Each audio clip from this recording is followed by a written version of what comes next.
بسم اللہ الرحمن الرحیم۔ عزیز طلباء، میں آپ کی اردو کی معلمہ بی بی آمنہ ہوں اور میں آپ کو اردو کا پڑھاؤں گی سبق۔ سب سے پہلے تو میں آپ کو مبارکباد دیتی ہوں کہ آپ جماعت ششم سے جماعت ہفتم میں آ گئے ہیں، سب کو بہت بہت مبارک ہو۔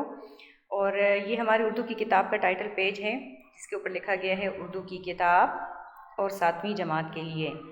یہ کتاب ہم جماعت ہفتم میں پڑھیں گے۔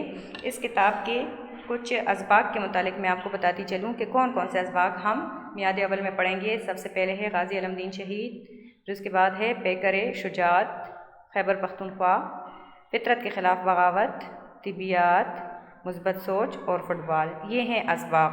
اب ہم نظمیں کون سی پڑھیں گے؟ نظموں میں شامل ہے ایک نظم حمد، بارش کا پہلا قطرہ اور ملی نغمہ۔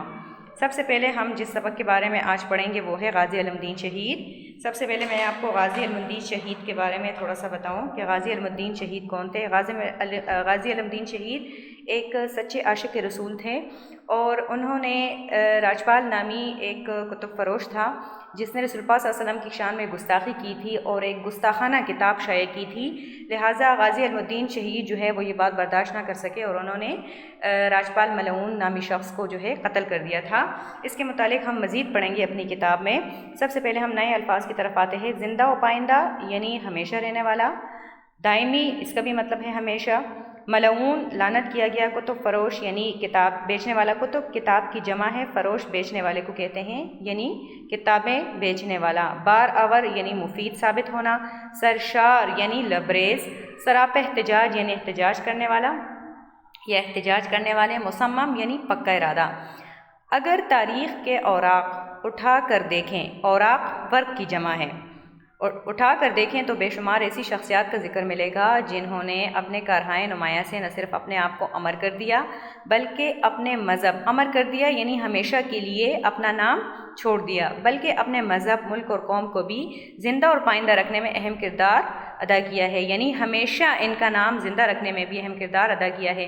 ان عظیم ہستیوں کا جان و مال سے بے نیاز ہو کر، بے نیاز کا مطلب ہے لاپرواہ ہو کر، انتہائی اخلاص کے ساتھ، اخلاص خلوص کی جمع ہے، انتہائی اخلاص کے ساتھ قربانیاں پیش کرنے کا بنیادی سبب کہتے ہیں وجہ کو، بنیادی یعنی بنیادی وجہ یہی ہے کہ وہ اس حقیقت کو جان چکے تھے کہ یہ دنیاوی زندگی اور اس سے جڑی ہوئی تمام چیزیں ایک نہ ایک دن فنا ہونے والی ہیں یعنی ختم ہونے والی ہیں، اس لیے اللہ تعالیٰ کے سامنے سرخرو ہونے کا یعنی اللہ تعالیٰ کے سامنے سر بلند ہونے کا اور ایک کامیاب اور دائمی زندگی، دائمی یعنی ہمیشہ کی زندگی کی خاطر اس عارضی زندگی کی قربانی دینا کوئی گھاٹے کا سودا نہیں۔ گھاٹا کہتے ہیں نقصان کو، عارضی زندگی یعنی جو ہماری موجودہ زندگی ہے، گھاٹے کا سودا نہیں یعنی نقصان کا سودا نہیں۔ ایسی ہی ناقابل فراموش شخصیات میں، ناقابل فراموش کہتے ہیں بھول جانے کو، ناقابل یعنی جو فراموش کرنے کے قابل نہ ہو یعنی بھولنے کے قابل نہ ہو، شخصیات شخص کی جمع ہے میں ایک اہم نام غازی علم دین شہید کا بھی ہے جو ایک سچے اور بےلوث عاشق رسول تھے۔ بےلوث کہتے ہیں پرخلوص کو۔ وہ بروز جمعرات 3 دسمبر 1908 کو لاہور میں تالِ محمد کے گھر پیدا ہوئے۔ ان کے والد ایک معمولی بڑئی تھے، بڑئی کہتے ہیں لکڑی کا کام کرنے والی یعنی لکڑیوں سے جو مختلف چیزیں یا فرنیچر وغیرہ بناتے ہیں۔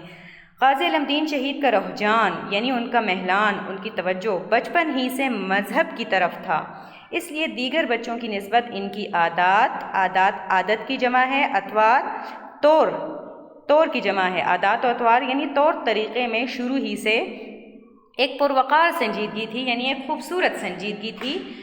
سنجیدگی کہتے ہیں سنجیدہ ہونا، کسی چیز کے بارے میں پکا اپنا جو ہے ایک ارادہ رکھنے والا، خاموشی رکھنے والا۔ قیام پاکستان سے قبل یعنی پاکستان کے بننے سے پہلے جب برصغیر پاک و ہند کے مسلمان غلامی کی زندگی بسر کر رہے تھے اور انگریزوں سے آزادی حاصل کرنے کی خاطر ہاتھ پیر مار رہے تھے۔ ہاتھ پیر مارنا کیا ہے؟ یہ ہے محاورہ، اس کا مطلب ہے کوشش کرنا۔ لاہور میں راجپال نامی ایک کتب فروش یعنی کتابیں بیچنے والا نے انگریزوں کی ہمدردی اور حمایت سے رسول اکرم صلی اللہ علیہ وآلہ وسلم کی ذات اقدس، بیٹا یہ 2 لفظ ہے اور ان دونوں لفظوں کو ملانے والا یہ زیر ہے، جب بھی یہاں پر زیر یا کا کے کی آتا ہے اس کا مطلب ہے کہ وہ مرکب اضافی ہے۔ ذات اقدس کے بارے میں ایک دل آزار کتاب شائع کی یعنی دل کو دکھا دینے والی ایک کتاب شائع کی جو کہ ایک ہندو پروفیسر چپاوتی نے لکھی تھی۔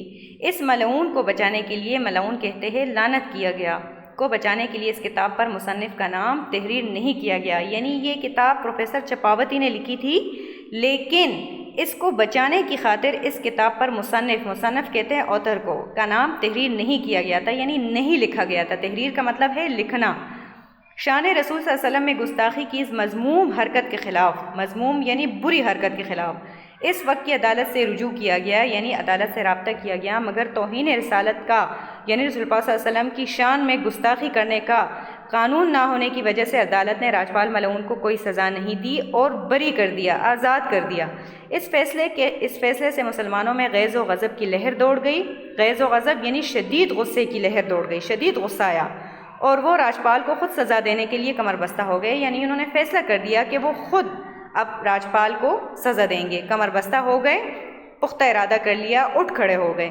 لہٰذا 27 ستمبر 1927 کو لاہور کے ایک غیور سرفروش، غیور غیرت مند سرفروش یعنی سر کی بازی لگانے والا خدا بخش نے راجپال پر قاتلانہ حملہ کیا، مگر وہ اس حملے میں بچ گیا اور خدا بخش کو 7 سال قید کی سزا ہو گئی۔ یعنی خدا بخش نے حملہ تو کیا لیکن راجپال اس میں بچ گیا۔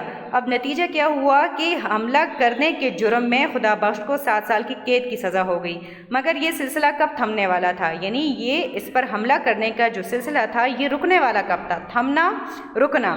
ابھی راجپال پہلے حملے کے خوف سے باہر نہیں نکلا تھا کہ کوہاٹ سے رسالت مآب صلی اللہ علیہ وسلم کا ایک اور پروانہ عبدالعزیز آیا۔ رسالت مآب یعنی رسول پاک صلی اللہ علیہ وسلم کا ایک اور پروانہ یعنی ایک اور عاشق عبدالعزیز آیا اور اس نے بھی راجپال ملعون کو ختم کرنے کی کوشش کی۔ وہ اپنی اس کوشش میں کامیاب تو ہوا، مگر بعد میں پتہ چلا کہ اس نے جس شخص کا سر تن سے جدا کر دیا تھا وہ دراصل راجپال ملعون کا کوئی دوست تھا۔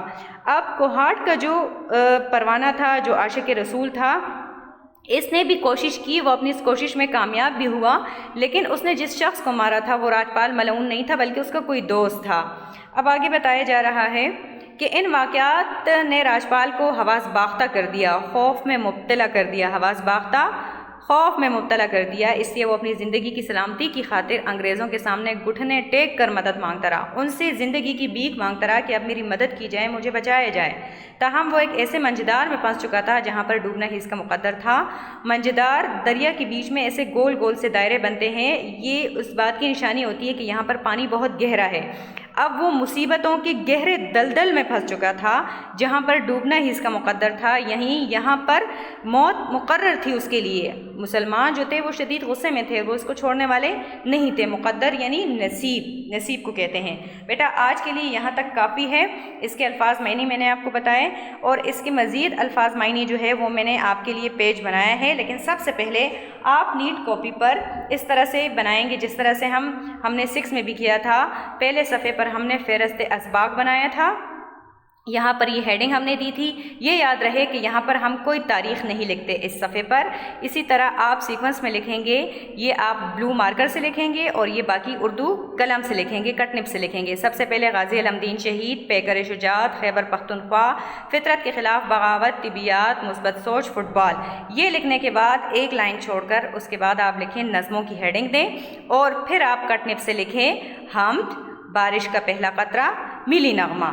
یہ لکھنے کے بعد آپ اس کے نیچے اینڈنگ لائن لگائیں، جس طرح سے ہم کرتے رہے ہیں نا، اسی طرح آپ نے اس میں بھی اس کا پہلا پیج ریڈی کرنا ہے۔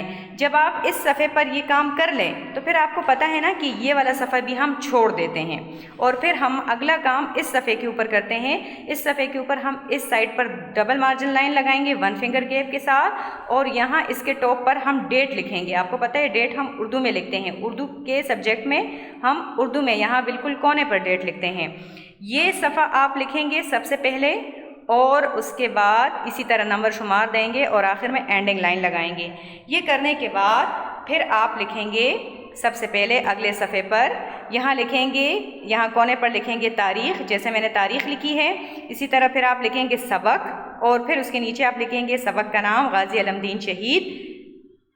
نیچے سوال لکھیں گے، درج ذیل الفاظ کے معنی لکھیں اور پھر اسی طرح سے آپ نے اس کے لیے پیج بنانا ہے۔ جتنے لفظ ہیں اتنے لفظوں کے لیے آپ نے اس طرح سے بیچ میں کالم لگانی ہے، بیچ میں الفاظ اور معنی لکھنے ہیں اور اسی کے نیچے ترتیب سے آپ نے پہلے الفاظ لکھنے ہیں اور پھر برابر والے کالم میں اس کے آپ نے معنی لکھنے ہیں۔ سب سے پہلا جو لفظ ہے وہ ہے بیلوس، اس کے معنی ہے پرخلوص یا سچا۔ ہاتھ پیر مارنا، کوشش کرنا، یہ محاورہ ہے۔ ملعون، لعنت کیا گیا، یعنی جس پر لعنت بھیجا گیا ہو۔ منجھدار، بھنور کو کہتے ہیں، پانی کا ایک بلبلا سا ہوتا ہے جو اس بات کو ظاہر کرتا ہے کہ یہاں پانی بہت گہرائی میں ہے۔ جلتی پر تیل ڈالنا، غصہ دلانا، بیٹا جلتی پر تیل ڈالنا بھی محاورہ ہے اور اس کا مطلب ہے غصہ دلانا، کسی بات پہ کسی کو بھڑکانا، اس کو کہتے ہیں جلتی پر تیل ڈالنا۔ پھر اس کے بعد یہ آپ ایک صفحے پر کر لیں گے اور اگلے صفحے پر آپ دوبارہ یہ دیں گے سبق لکھیں گے، غازی علمدین شہید لکھیں گے اور اس کے فوراً بعد پھر آپ یہ کریں گے تفہیم میں کتاب میں بھی آپ کو نشان لگاتی ہوں، صفحہ آپ اس کا یوں تیار کریں گے کہ تفہیم کی ہیڈنگ دیں گے، پہلا لفظ لکھیں گے، ڈاٹڈ فارم لکھیں گے اور پھر اس کے بعد آخری لفظ لکھ کے اس کے بعد میں ختمے کا نشان لگائیں گے۔ پھر آپ نے یہ لکھ لیا، اس کے نیچے آپ یہ ہیڈنگ دیں گے تفہیم سے متعلق سوالات جوابات۔ اچھا، اس کا سوال نمبر پہلا ہے، قیام پاکستان سے پہلے مسلمان کیسی زندگی بسر کر رہے تھے؟ راجپال ملعون کون تھا؟ ہاتھ پیر مارنا کا جملہ بنائیں۔ اسی طرح اس کے دو سوالات اور ہیں۔ لفظ تحریر کا مترادف لکھیں۔ کتب فروش سے کیا مراد ہے؟ اس کی میننگ میں نے آپ کو بتا دیے ہیں، تحریر کسے کہتے ہیں اور کتب فروش کسے کہتے ہیں، آپ نے اس کے جوابات لکھنے ہیں۔ اچھا، اب میں آپ کو کتاب میں تفہیم کا نشان لگا دوں کہ تفہیم آپ نے کتاب میں یہاں سے لکھنا ہے۔ یہ آپ کا صفحہ نمبر ہے 9۔ صفحہ نمبر 9 پر جو پہلا پیراگراف ہے، قیام پاکستان سے قبل، یہاں سے لے کر اور مصنف کا نام تحریر نہیں کیا گیا، یہاں تک آپ تفہیم لکھیں گے۔ بیٹا آج کے لیے اتنا کافی ہے، انشاءاللہ باقی سبق ہم اگلی کلاس میں پڑھیں گے، تب تک کے لیے اللہ حافظ۔